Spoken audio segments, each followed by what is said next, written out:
Shalom Bapak Ibu, bagaimana kabar kita semua?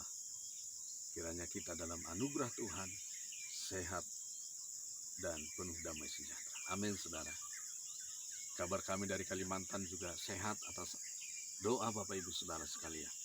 Terima kasih sudah mendukung dalam doa dan terima kasih sudah terus tekun dan setia di dalam Tuhan.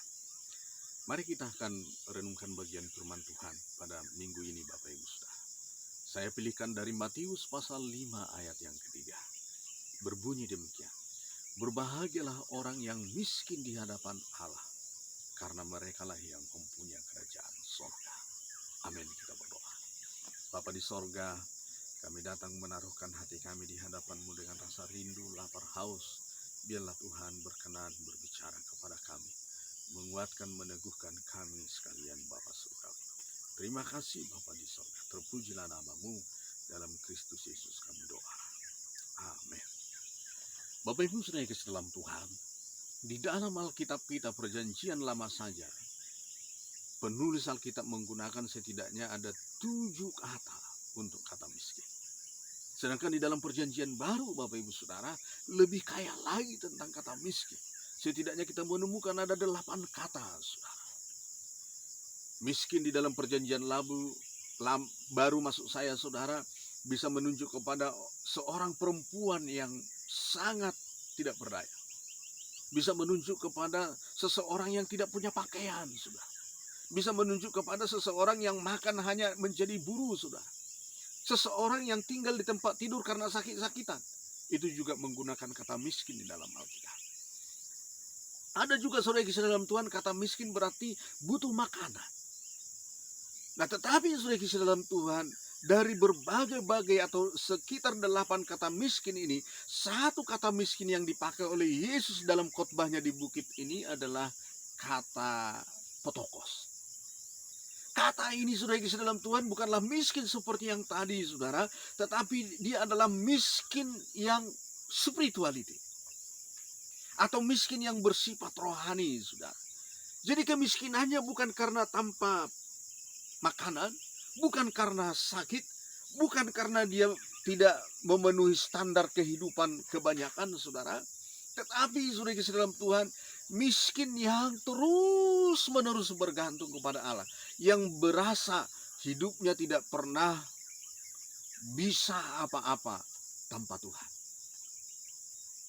Nah jadi saudara dalam Tuhan, kata potokos atau kata miskin yang digunakan oleh Yesus di sini adalah kata yang menunjuk kepada seseorang yang terus berharap kepada Tuhan, bergantung kepada Tuhan, dan merasa tidak bisa hidup tanpa Tuhan sama sekali.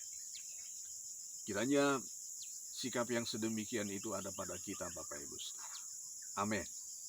Amin saudara. Nah saudara dalam Tuhan, ketika Yesus menyampaikan khotbah di bukit ini Bapak Ibu Saudara, inilah kata pertama yang agung yang dia keluarkan saudara. Apa sebenarnya maksudnya saudara? Maksudnya saudara dalam Tuhan, supaya setiap orang itu mendasarkan seluruh kehidupannya kepada ketergantungan kepada Tuhan. Miskin secara rohani. Nah saudara dalam Tuhan, saya tidak sedang membandingkan antara rohani dengan jasmani pada bagian ini. Karena sebenarnya miskin secara rohani ini adalah ketergantungan kepada Tuhan. Bukan saja secara kehidupan spiritual atau kehidupan rohani atau tentang keselamatan surgawi. Tetapi juga untuk segala hal yang dia kerjakan. Ketika dia pergi ke pasar, dia merasa pekerjaannya di pasar itu bergantung kepada Tuhan. Ketika dia bekerja di kebun, dia merasa bahwa pekerjaannya di kebun itu bergantung kepada Tuhan. Ketika dia pergi ke kantor, dia merasa saudara bahwa bekerja di kantor itu tergantung kepada Tuhan hasilnya. Apa saja yang dia pikirkan, apa saja yang dia kelola, apa saja yang dia kerjakan, apa saja yang dia usahakan, semuanya dia gantungkan kepada Tuhan. Itulah miskin secara rohani saudara. Tentu saja kemudian rasa miskin di dalam keadaan terus bergantung, keinginan terus bergantung kepada Tuhan melalui persekutuan, melalui ibadah, melalui pertemuan-pertemuan rohani dengan Tuhan. Nah, sudah kita dalam Tuhan. Yesus mengatakan mereka yang miskin, yang bergantung kepada Tuhan secara total ini, yang merasa hidupnya hanya berasal dari Tuhan ini berbahagia. Kenapa berbahagia, saudara? Yesus melanjutkan, karena merekalah yang empunya kerajaan sorga. Amin, saudara. Jadi orang yang bergantung kepada Tuhan, saudara, orang yang membutuhkan Tuhan dalam hidupnya, saudara, orang yang merasa hidupnya tidak bisa dan tidak akan berjalan tanpa Tuhan, saudara, yang potokos ini tadi, itulah yang empunya kerajaan surga.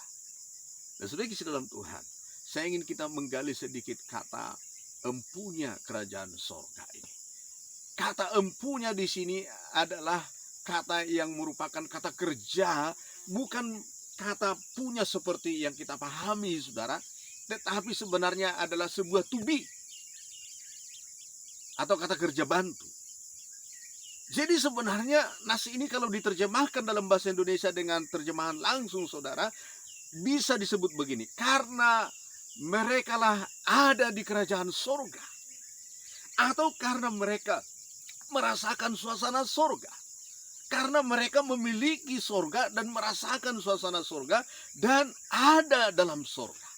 Amin. Amin, saudara.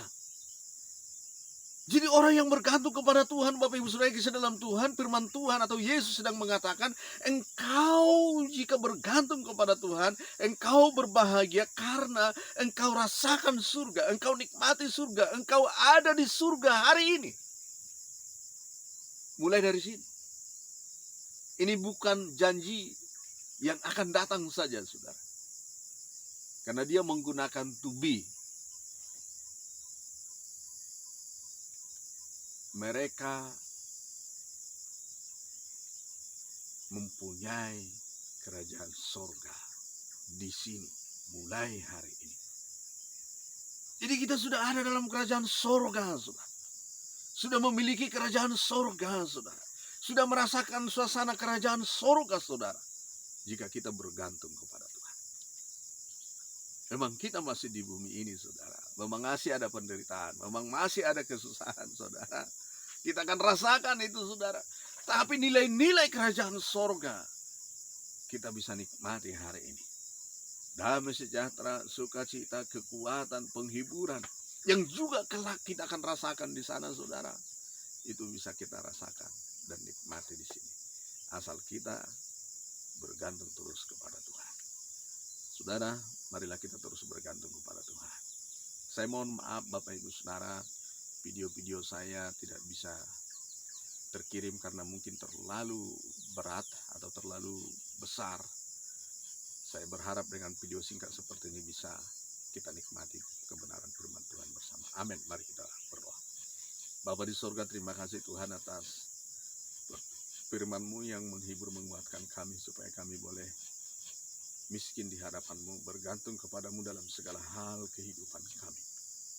Bapa di sorga, biarlah kiranya Engkau akan menolong hati, pikiran, perasaan kami untuk memahami firman, dan kami boleh dihiburkan, dikuatkan, karena kami memiliki kerajaan sorga hari ini. Ada di dalam suasana sorga hari ini. Karena nilai-nilai sorga ada bersama kami. Berkati firman-Mu, berkati umat-Mu, muliakan nama-Mu. Kami sekalian boleh sama-sama diberkati. Dalam Kristus Yesus kami berdoa. Amin. Salam Bapak Ibu Saudara. Sampai jumpa kembali dalam renungan kita minggu depan. Tuhan memberkati.